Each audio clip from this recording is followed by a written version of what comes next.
Shawn Michaels did everything a human being could do with a 1-on-3 disadvantage. And thanks to Batista of Evolution, Stone Cold Steve Austin's 14-year career is over.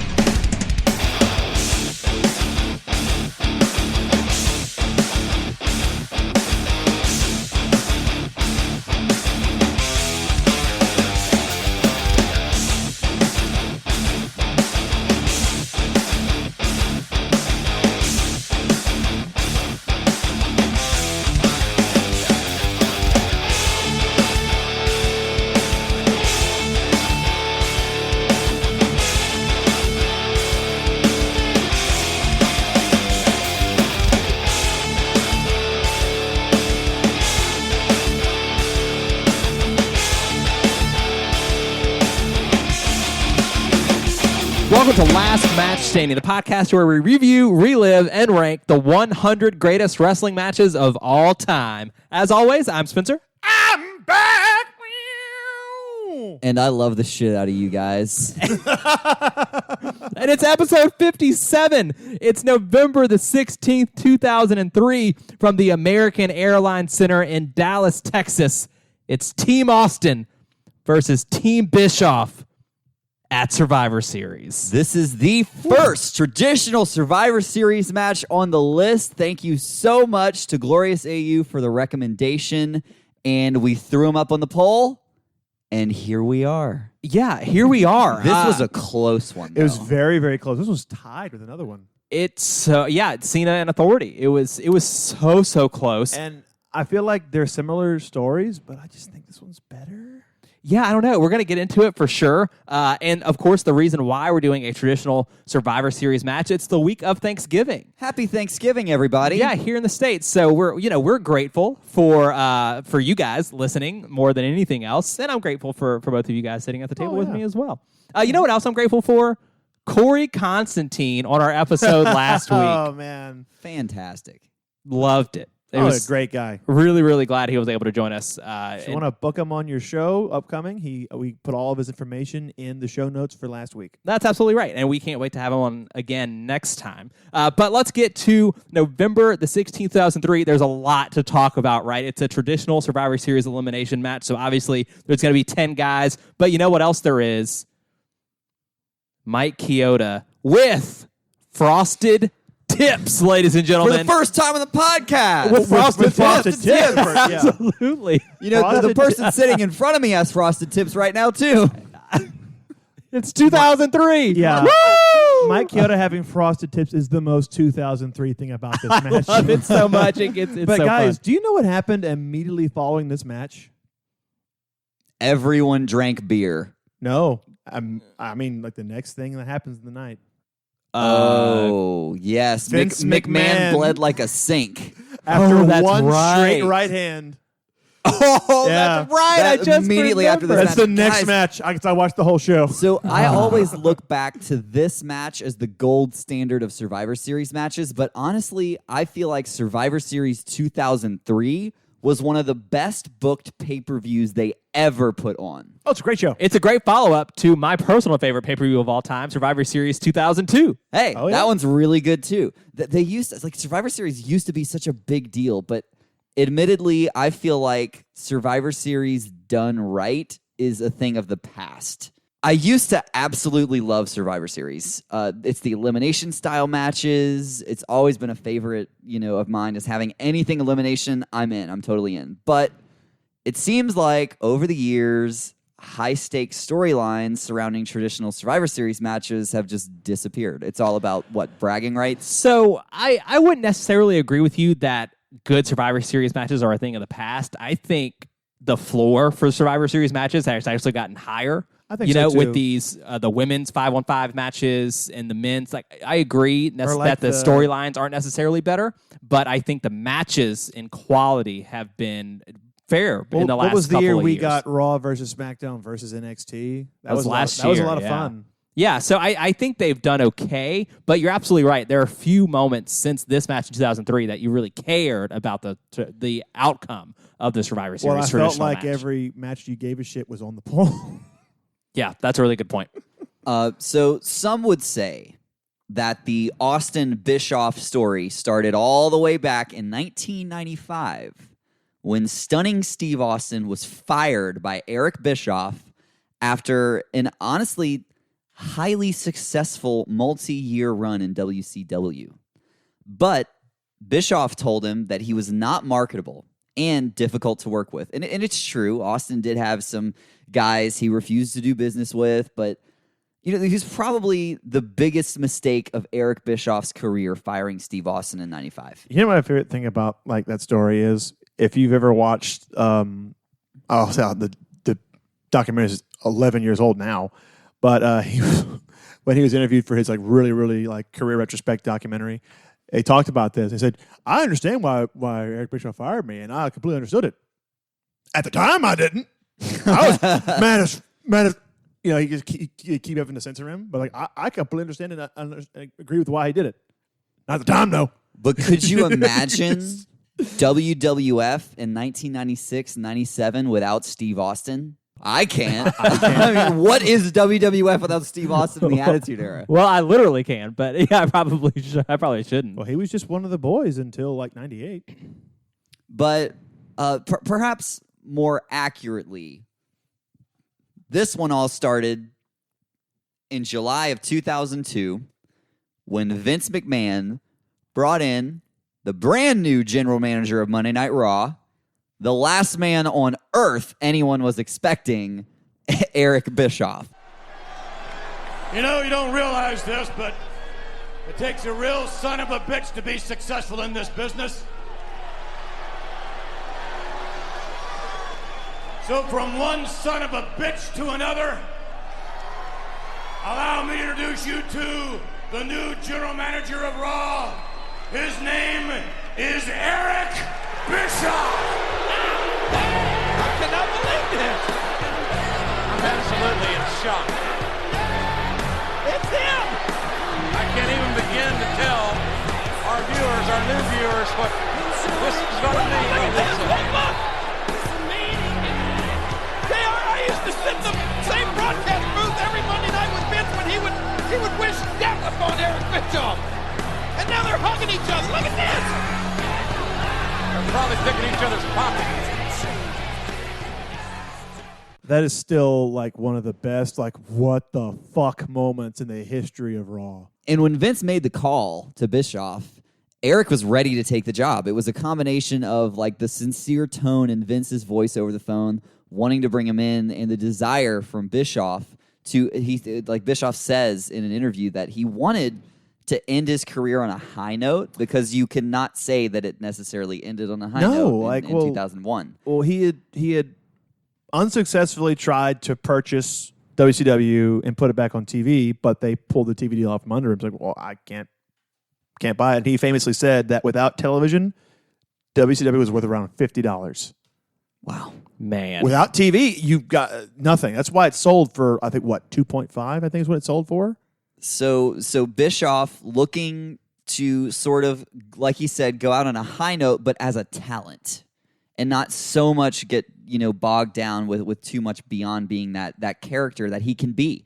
And he was just the perfect fit for what McMahon needed at that moment. I mean, it just shows.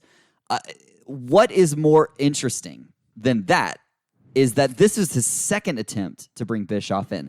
Did you know they tried to bring Eric Bischoff in 2001 for the invasion angle? But the timing didn't work out. Bischoff, couldn't make it on the short notice that they asked him for. He essentially turned him down, expecting never to hear from them again. Because, you say no to the WWF, you're not getting that phone call again. Nope. But here we are, July 2002. Eric comes in, and he absolutely nailed it. Probably my favorite general manager of any wrestling era. He was just so smug. You know what it is about Eric? He has a punchable face. You love to hate him. Yeah. So obviously, Eric Bischoff comes in, abusing power left and right, but he hasn't impressed Vince.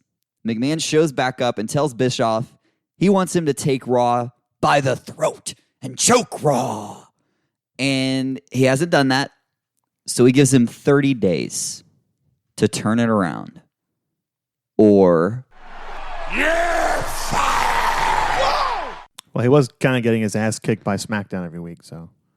So who does Eric Bischoff call to save Monday Night Raw? Stone Cold Steve Austin. At this point, we haven't seen Steve Austin since he took his ball and went home, refusing to put over Brock Lesnar. But Bischoff promises to bring Austin in, and he goes down to Texas and goes to Steve Austin's favorite bars. He goes to his home, nothing. But the invitation is sent for Austin to show up at No Way Out to save Eric Bischoff's job. Right? So 30 days go by. Eric doesn't hear from Austin, so he puts JR on the spot.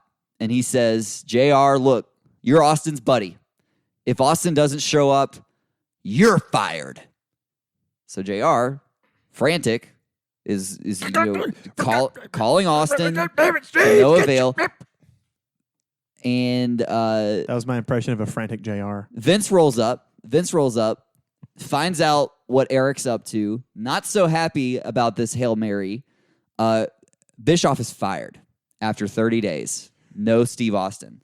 And just as McMahon is going to name a new general manager, here comes JR to the ring. And JR guarantees Vince McMahon that, by God, my job is going to be saved. Steve Austin will be at No Way Out, guaranteed. So, after exposing his ass on live TV, Vince McMahon decides instead of kissing his ass, Bischoff can wrestle a match against Stone Cold Steve Austin at No Way Out. And then, and only then, will he be the general manager of Raw once again. And this leads to one of the most bizarre, uncomfortable segments I could possibly remember on Raw. When Eric Bischoff books himself a tune-up match, right? He hasn't wrestled in, he's not a wrestler, so let's have a tune-up match before No Way Out just to make sure everything's good. How about a no-holds-barred match with Stone Cold Steve Austin's best friend, Jim Ross? Eric Bischoff kicks a cinder block against Jim Ross's head and busts him open. And at some point, you're thinking, okay, well, obviously, this is when you hear the glass shatter and Steve Austin's going to come to his rescue. That is not what happens. It's really, really uncomfortable. Jim Ross just gets his ass kicked, and he's a bloody mess, and Raw goes off the air. At No Way Out, Steve Austin does indeed make the highly anticipated return to an enormous ovation in Montreal. And this is a beautiful match. If you love seeing Eric Bischoff get his ass whipped, it's a must-see. A few months later, Austin makes his long-awaited return to Monday Night Raw, faces Bischoff again in a lumberjack match, which went about just as well as you'd expect it to go for Bischoff.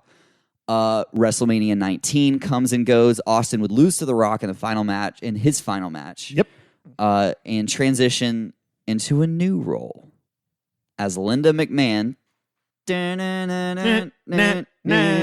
would announce Give it up. to Bischoff that Steve Austin would be joining him on Raw as co-general manager, but only under the condition that Steve Austin not put his hands on any WWE employee unless physically provoked.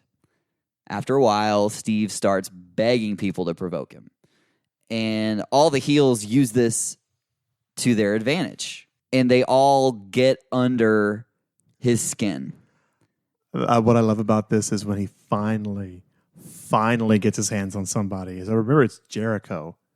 Well, there's a few people that try and tempt him, and so it's Jericho, it's Christian, but Batista. Batista. Oh my God! Yes, that segment. I really thought they were teasing an Austin Batista match after this. I love because they're sharing a beer, and then Jericho lightly pats Steve on the back, like Steve gives him a stunner. Well, he still has the beer in his hand. So, seeing this opportunity, Austin is frustrated week after week. Bischoff goes up to him. He makes an offer. Oh, I have a point, Austin. See, I know this whole physicality rule. I know it's just killing you. I know that you think it's keeping you from doing your job. You're damn right. It's tearing the ass out of me. Well, then I've got a proposal for you, Steve. See, I propose that at Survivor Series, you and I, we each assemble a team of 5 for a classic Survivor Series style matchup. And if your team wins, then this rule where you can't touch anybody unless you're physically provoked, gone. Just like that. Oh. But if my team wins, then you are history as co-general manager. Well, Survivor Series 2003 in Dallas. It's Team Austin, Shawn Michaels, Rob Van Dam, Booker T, and the Dudley Boys against Team Bischoff, Chris Jericho, Randy Orton, Christian, Mark Henry, and Big Papa Pump. Holler if you hear me. Scott Steiner. Guys, I'm so excited to cover this match. Yeah, it's a lot of fun. And I want to say that the build towards this is really interesting. I think if you out of context say that, by the way, the stipulation is either Austin's fired or he gets to fight people, you're thinking, oh, well, that's kind of one-sided, But in the context of what was happening, it totally made sense in the moment. What I think is funny is that 6 out of these 10 men all go to TNA within the next couple of years. Well, here's the thing, though, with the stipulation. Steve Austin could not be Steve Austin. Yeah. That was the problem. Right. He's not the same guy that everyone loves to cheer. And so you have this moment where he's asked the crowd, he's just like, all right, everybody, is it worth putting my job on the line? Give me a hell yeah if it's worth putting my job on the line to kick some ass again. Yeah, obviously. He had to do it. Let me ask you guys, before we get into the match specifically, do we enjoy traditional Survivor Series matches? I know, Landon, you said you love an elimination match, but just as a general concept, do we like the 10-man Yes. elimination match? Yes, I do. It depends on who's in the ring and why they're there. Yeah. Do I love these 5 are going to go on against these 5? Hate it. When it's like a big overarching storyline which has big implications for the entire show? Yes. I think that there have been some stinkers throughout the course of Survivor Series history. There's been some really, really all-time classics. Pretty much like 2007 through like 2013. Just nothing. Yeah, there's just, for me, what I don't love is the really quick, everybody get your shine on for a second, and then we're going to eliminate all of you in the matter of 4 minutes. So not great. There's one Survivor Series where I'm pretty sure somebody gets pinned after a taunt. But look at these teams. Look who's in the ring. Booker T, the Dudley. I mean, there's Hall of Famers abound. There is in the this match. 2003 Randy Orton, who I had a crush on. The That's only right. person in this match that is not a world title holder in some form or another is Devon. Everybody else in here won the top belt in the various promotions. But God damn it, guys, Shawn Michaels has snuck his way on our podcast again. Oh, he's in this match? Oh, okay. It's horrible. I'm just so mad about it. Actually, I think the real thing is, guys, we have a Scott Steiner match. Scott Steiner on the How do you podcast. Oh, like my God. that? And we're not invoking. We're actually talking about Freakzilla. Hey, listen, Mark Henry is also on this podcast, who I also would not have expected to talk about. I like Mark Henry a lot. Mark Henry is a fucking beast in this match. Yeah, he's very, very good. I do want to mention, before we get to the actual match itself, there's a segment just a little bit before. We are in the American Airlines Center in Dallas, Texas, where the Dallas Mavericks basketball team plays. Oh, no. Are you referring to the longest running storyline of the history of Monday Night Raw? There is a payoff. There is a payoff 6 years later. Almost to the day. There sure is, and I forget. Almost to the fucking day. That's incredible. So what happens at this Survivor Series is Mark Cuban, the owner of the Mavericks, gets in the ring with Eric Bischoff, and Eric Bischoff's, being Eric Bischoff. And by the way, what I always hated about Eric Bischoff was his hair. It just bounced, hated it. Punchable guy, right? When he loses his hair and it's like all gray underneath, it's so great. So great. Well, he had gray hair like in the year 99. So Bischoff, provokes Cuban, right? He pushes him, and Cuban knocks Bischoff out of the ring. And just when Cuban's ready to celebrate, there's Randy Orton to hit an RKO on Mark Cuban, which I thought was really kind of fun. And then 6 years later, he hosts Raw, and Randy Orton punts him and then puts him through a fucking table. Because Mark Cuban, that guy can fucking work. I love Mark Cuban. I just don't understand why they thought it was necessary to invoke an incident that happened 6 years earlier.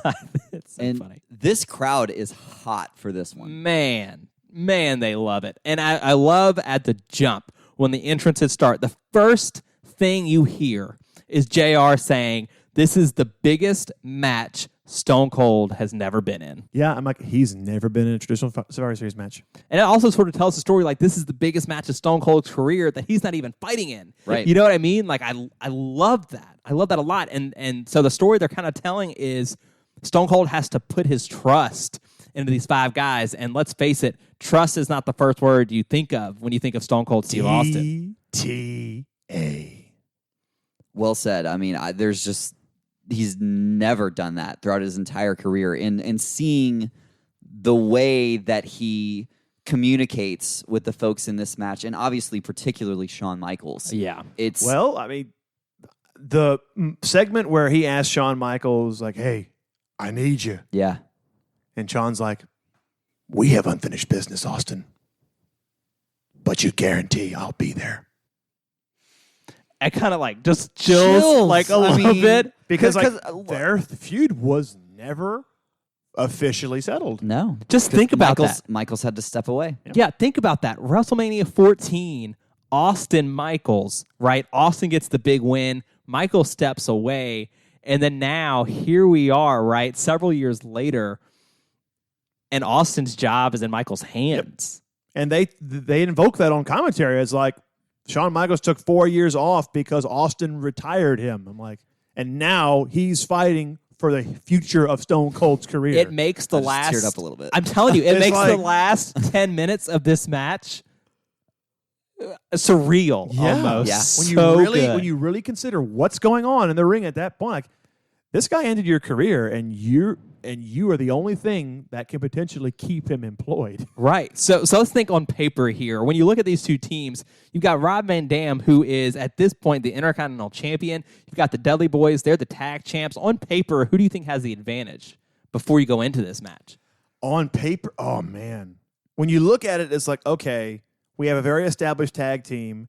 We have two guys that have been in the company for about 2 years, but really aren't established. And you have Shawn, who's only been back for a year.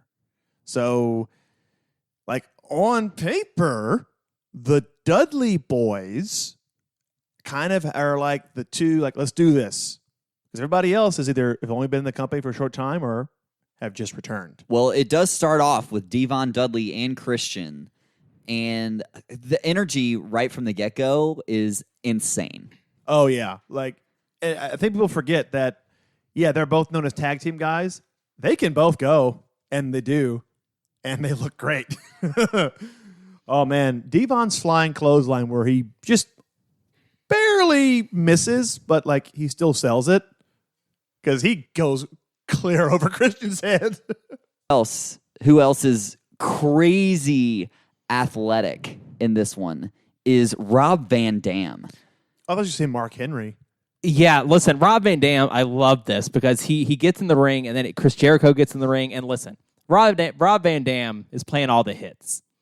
You know what I mean? Yep. He's got the spinning heel kick. He's got the shoulder thrust into the turnbuckle, the whole thing. Well, He's got the Northern Lights suplex. This is it. It's the shoulder thrust into the corner and then the back handspring.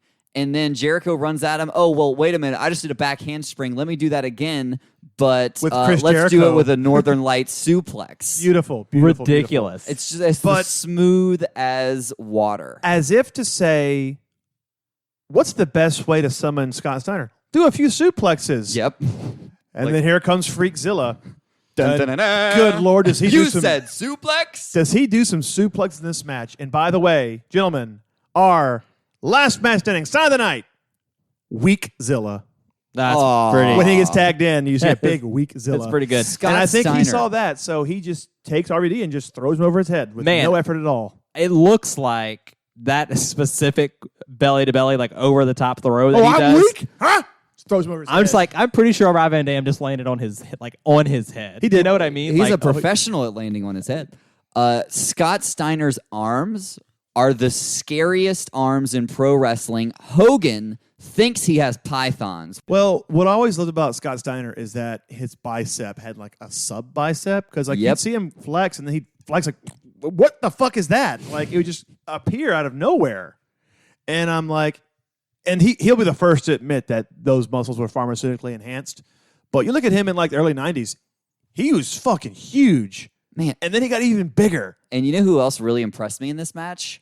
Booker T. yeah, absolutely. Booker T is so good. There wasn't really anybody in this match where I was like, meh. You know, like I thought they were all good, and Booker T absolutely was really fun to watch. It's been way too long since I've seen a Booker T match. Yeah, I love, and this is something that I always think is so underrated, how good Booker T is with his kicks.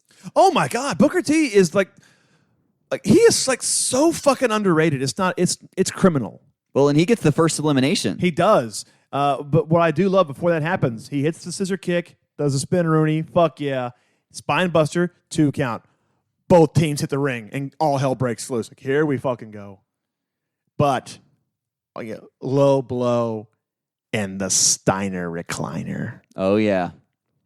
Because sorry folks, but there will be no Frankensteiner in this match. That's true. And while Steiner has Booker T in the Steiner recliner, Stacy Keibler, who is with Steiner at this time, gets onto the apron, clearly doesn't want to be with Steiner, right? So is distracting the referee, and that is ultimately what allows Devon and Bubba Ray to come in, do the sort of back suplex version of the 3D. Yeah. Onto Scott Steiner. Booker T hits the bookend, and there's your first elimination. 5-4, baby. Let's do this.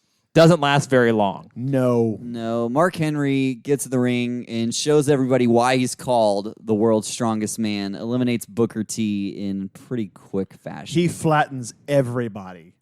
Yeah, so we're about 7.5 minutes in, and we've got our first 2 eliminations already, right? So we're down to 4-on-4. Rob Van Dam comes in to try to take on Henry. Doesn't really work. Bubba Ray comes in. Ultimately, Devon comes in. Henry's just dominating this match now. Tears them both apart. But somehow they hit the 3D on Mark Henry.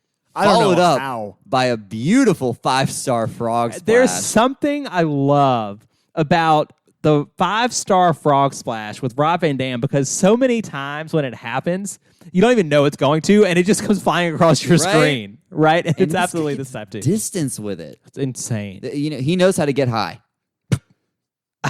I see what you did there. But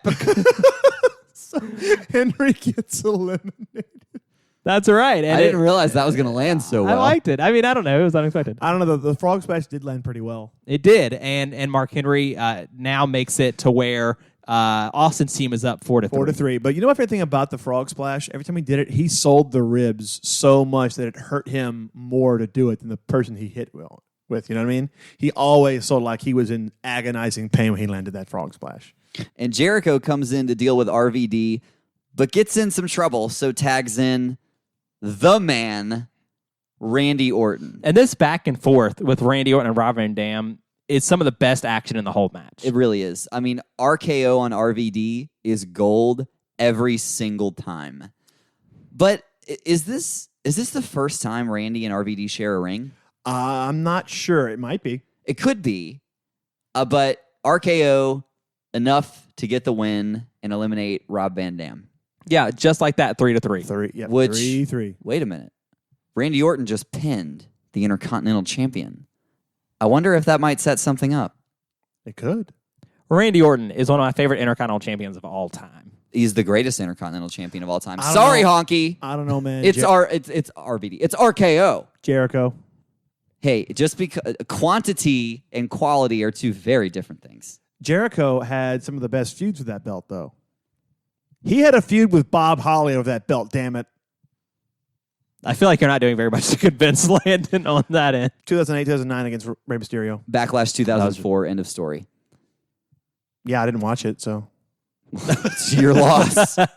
Hey, you guys listening, let us know who you think is the best Intercontinental Champion of all time. That's a really good question. Last Intercontinental Champion standing. That's just a thought. Jericho every time. So, We are down to 3-on-3. why didn't no one say The Miz?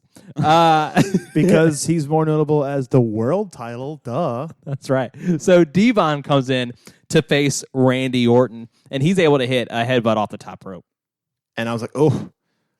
Jericho comes in and gets the hell chopped out of him before hitting a beautiful missile dropkick.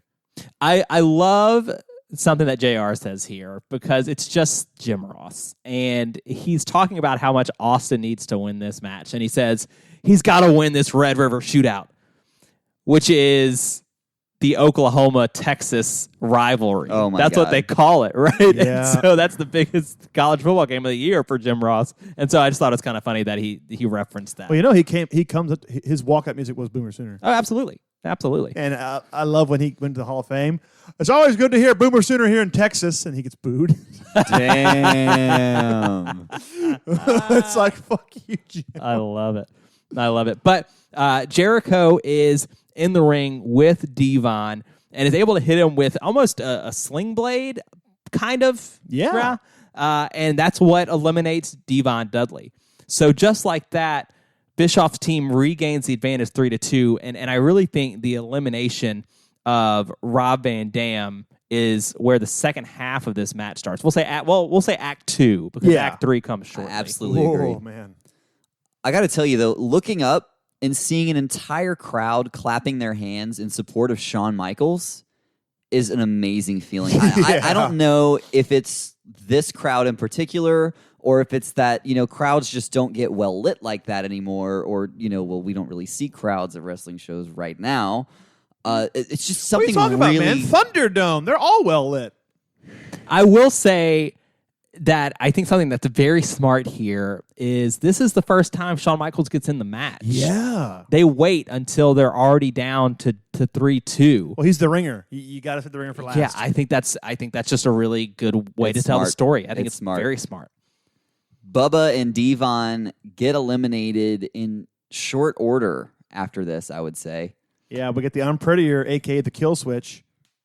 Yeah, and that's what does it in. 1-3. And this is Act 3, right? This is really the rest of the match when you've got Y2J, Christian, and Randy Orton all up against Shawn Michaels. And you have one moment that scared the hell out of me because Shawn goes for the flying forearm and then he's going for runs the ropes, but Jericho jerks that top rope and Shawn just spills to the outside in a very oh, fuck, that looked like it wasn't planned moment.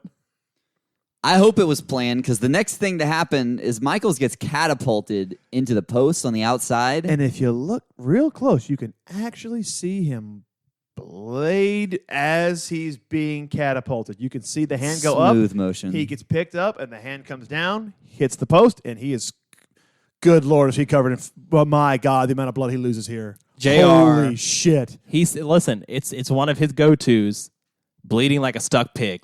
All I got to say about it is there's one point where he's in the ring with Jericho, and Jericho is covered in Shawn's blood to the point where it looks like Jericho is bleeding.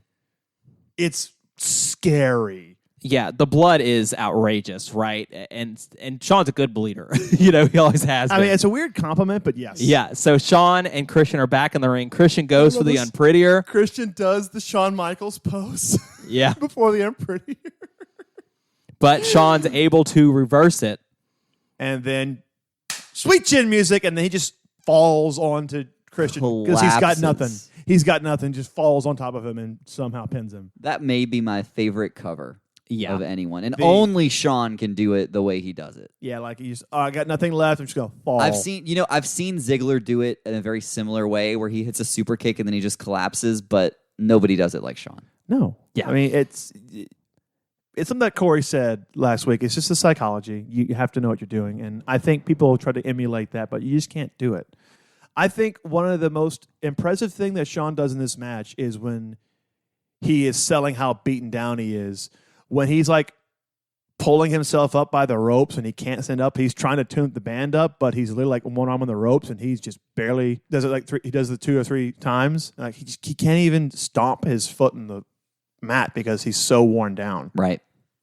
Jericho comes in, and I love that this is sort of a callback to the WrestleMania match. Yeah. Yeah, because it's 6-7 months later. And he loses the same way. Yeah. Yep. Sure does. Isn't that interesting? Yeah.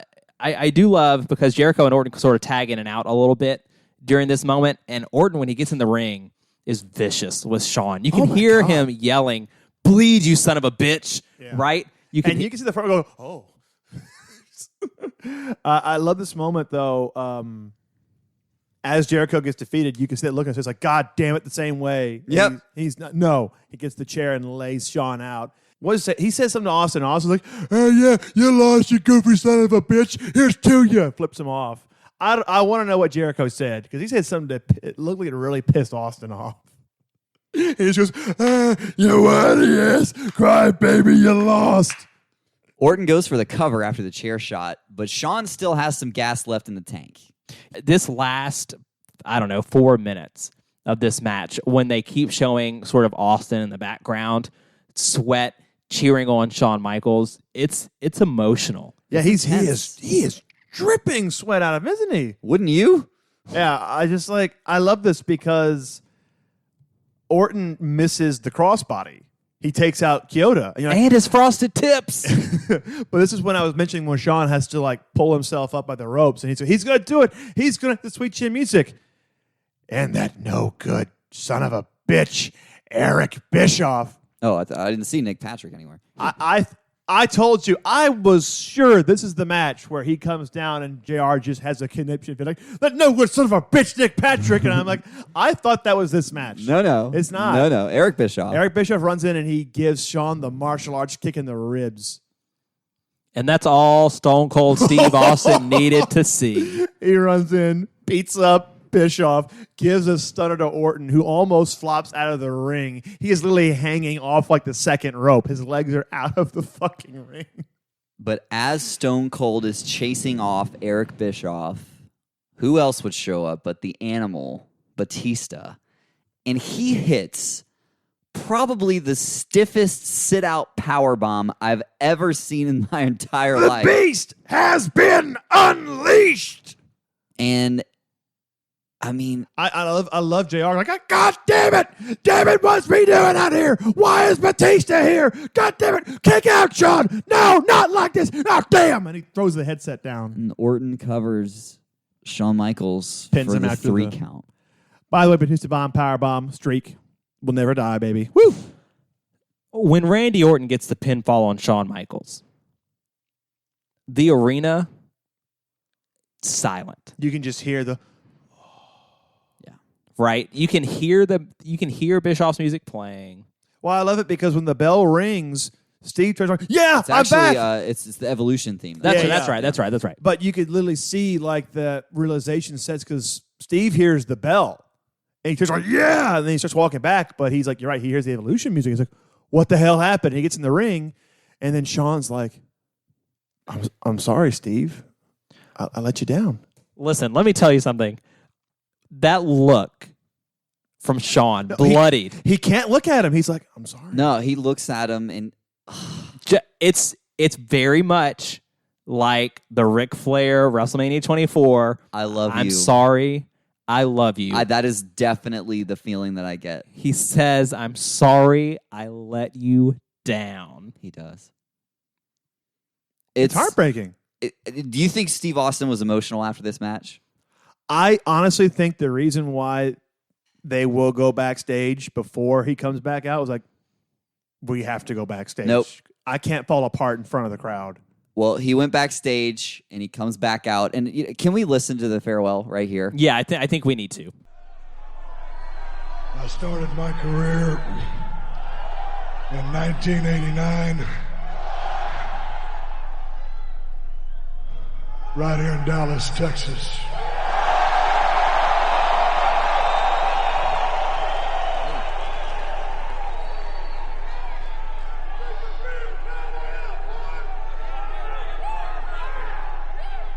And I wasn't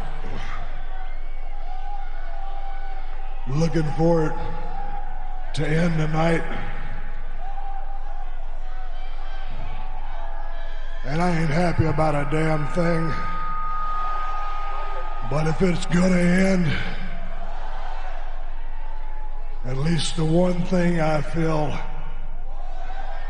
and I don't feel good about a goddamn thing, but I feel justified that it started in Dallas, Texas. And it's been a hell of a damn ride. And I appreciate every single thing that you people have done for me. So I am feeling at least somewhat justified that it ended in Dallas, Texas.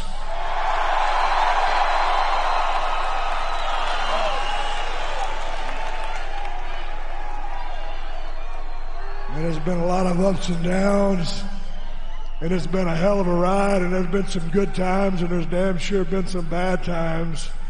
And you ain't gonna hear Stone Cold Steve Austin say this a whole lot, but I'll go on the record as saying, I love the shit out of you guys.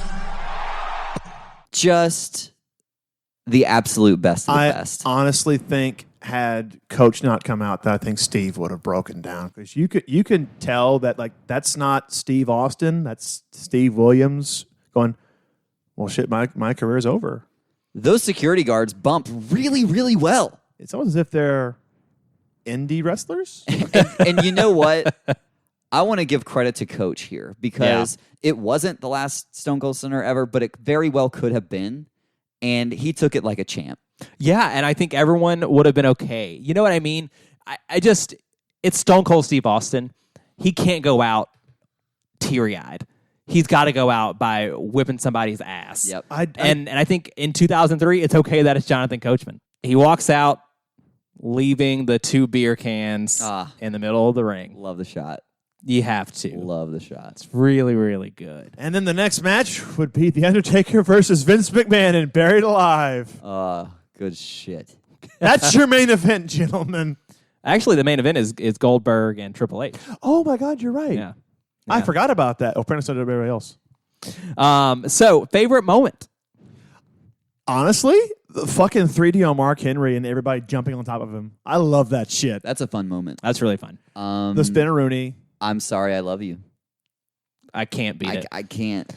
There's a moment. There's an incredible camera shot where Austin is like, he's beating on the side of the ring, and it's just something you don't see out of him, very much. But it's like, man, his career's on the line, and you buy it, right? And it takes me there. Yeah, it's Steve Austin and Shawn Michaels. Steve Austin taking the time to carry Shawn Michaels to help him walk back to the back, and the appreciation that you get from a colleague, an old rival that literally did everything within his power to help you save your job. I mean, just an excellent story.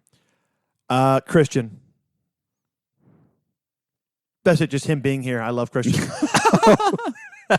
I fucking love Christian. He's one of my all-time favorite wrestlers. I don't know why I like the man so much, but he's just so cool. I love that guy. He's got a lot of charisma. It's a shame that they never pulled the trigger on him until after Edge retired, and then immediately took the trigger away from him, and then gave it back to him. And Christian took it versus Edge for the world title would have been a treat. They always set up like it was going to happen, and just never did. Never did. I think that's why he went to TNA and had a better career over there. It's time.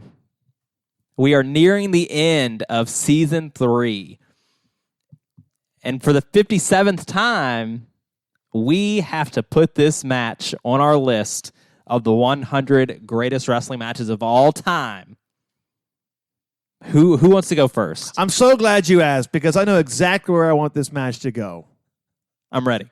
So when I think of 5-on-5 matches, we only have a couple on here. I know you're thinking, surely you're not going to put it behind Canadian Stampede. No, I'm going to put it ahead of that. Sure, you're not going to put it behind War Games. Are you kidding me? I'm going to put it above War Games at number 45, right behind Icon versus Icon. My rationale being, this is fucking great. It is fucking great. It doesn't quite, to me, make it to the level of Canadian Stampede. I think the story that they're telling is better than what's going on in Canadian Stampede. Oh, absolutely. But there was just some magic that happened in that day in Canada. It was just awesome. I definitely see Charlotte and Becky as a really strong gatekeeper for our top 50. So I am more comfortable placing it above Gail Kim Awesome Kong at 51. Okay, man. Of course, my first instinct was to compare it to our other 10-man matches. Sure. War Games and Canadian Stampede. And the truth is that I would watch this match before those other two again. You know what? And I said this before, and I'm going to say it again. This match is a tight, 20 minutes? 27. 27. 27 minutes, Doesn't feel 27 like it. seconds. Does not feel like it. This match does not overstay its welcome. Everybody gets their moment to shine. And before really anything, it's like they knew we've got to get through this because the aftermath is going to be what everyone's talking about. So let's just get to it. Nobody looks bad. Everybody has moment to shine. Everybody looks great. Everybody's like, this is a big deal that they're in this match. And then before you know it, it's over. And I love that because some of these, some of these 10-man matches overstay their welcome. And I'm sitting here going, man, how much better would Canadian Stampede have been if it was an elimination match?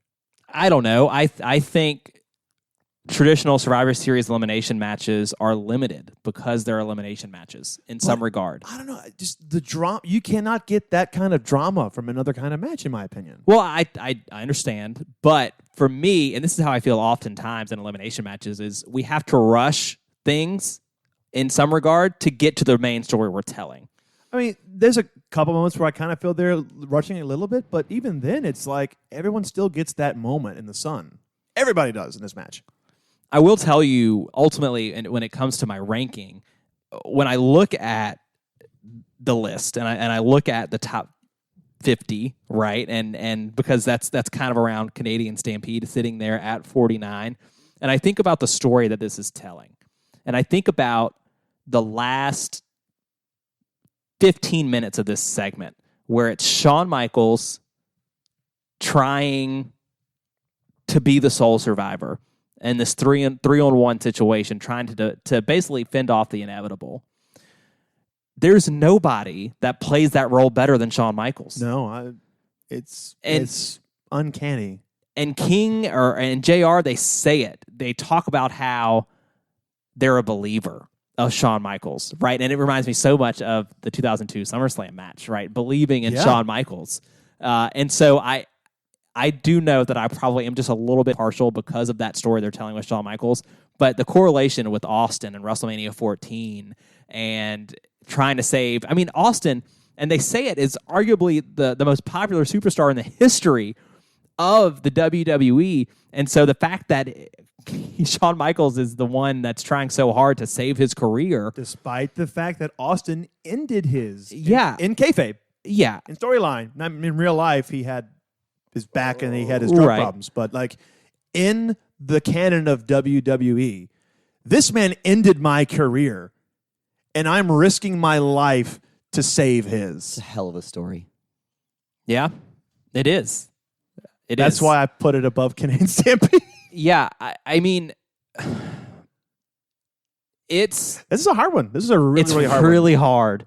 When I think about this match, when compared to Canadian Stampede, for example, it's a ring full of Hall of Famers and everybody performs well. You know what I mean? I think the only person who's not a Hall of Famer in this match is Scott Steiner. Well, yeah. And that's because he wants nothing to do with the company. Yeah, and I agree with that. There's not a lot of missteps. I don't think it's perfect by any stretch of the imagination, but it's got me hooked from beginning to end. And I love the climax, and I love I'm sorry I let you down. afterwards. It gets me, and it gets me every time. So for me, I did end up ranking it sort of right where you did, Paul, at 45, because I do think that there's a certain level you can't go past Rock Hogan. No, at that point, I really, after Corey really convinced me that maybe we should put that match a little bit higher, but I'll wait for it to tell that story until we get our end of the season polls. Yeah, we'll see. I don't know. I know I can't go higher. I don't know how far I can go down.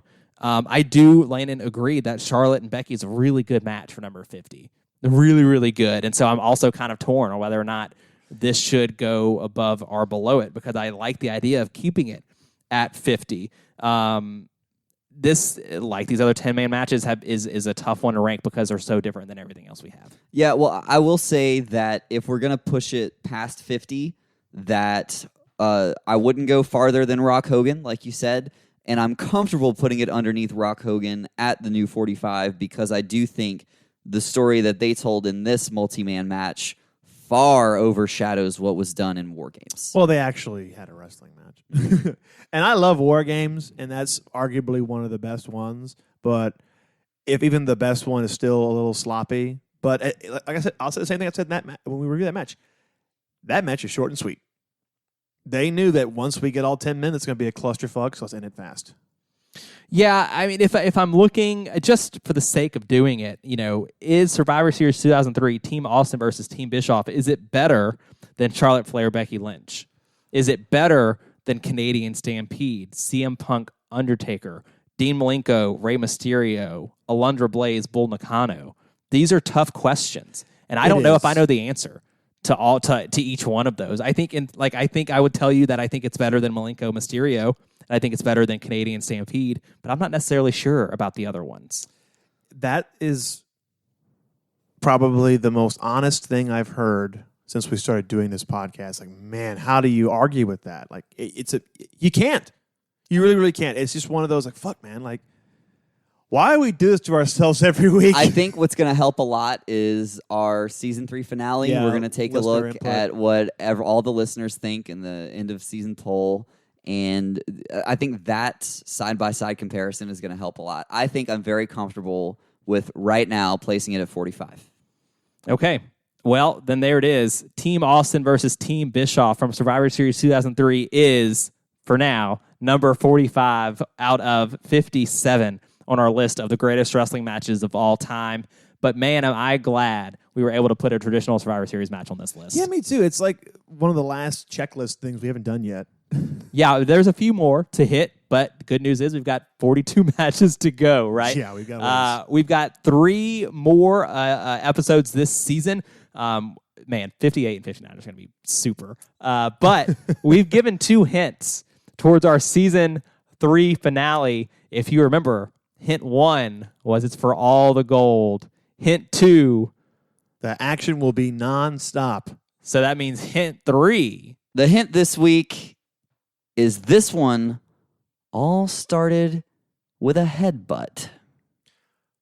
Like they're butting heads, or somebody actually headbutts? That's all the information that I'm giving. Oh, see, I don't like that. I need to know where my story's going, damn it. Man, I'm so excited. You know who else is excited? Hope for next week's episode. A little bit. And I'm pumped about that. But again, happy Thanksgiving. Happy Thanksgiving, everyone. Hope you're eating turkey. If you don't celebrate Thanksgiving, then don't eat turkey. I mean, I'm pretty sure many countries have some form of it. I know Canada has their own version of Thanksgiving. So, until episode 58, I'm Spencer. I'm Paul. I'm Landon. And this is Last Match Standing.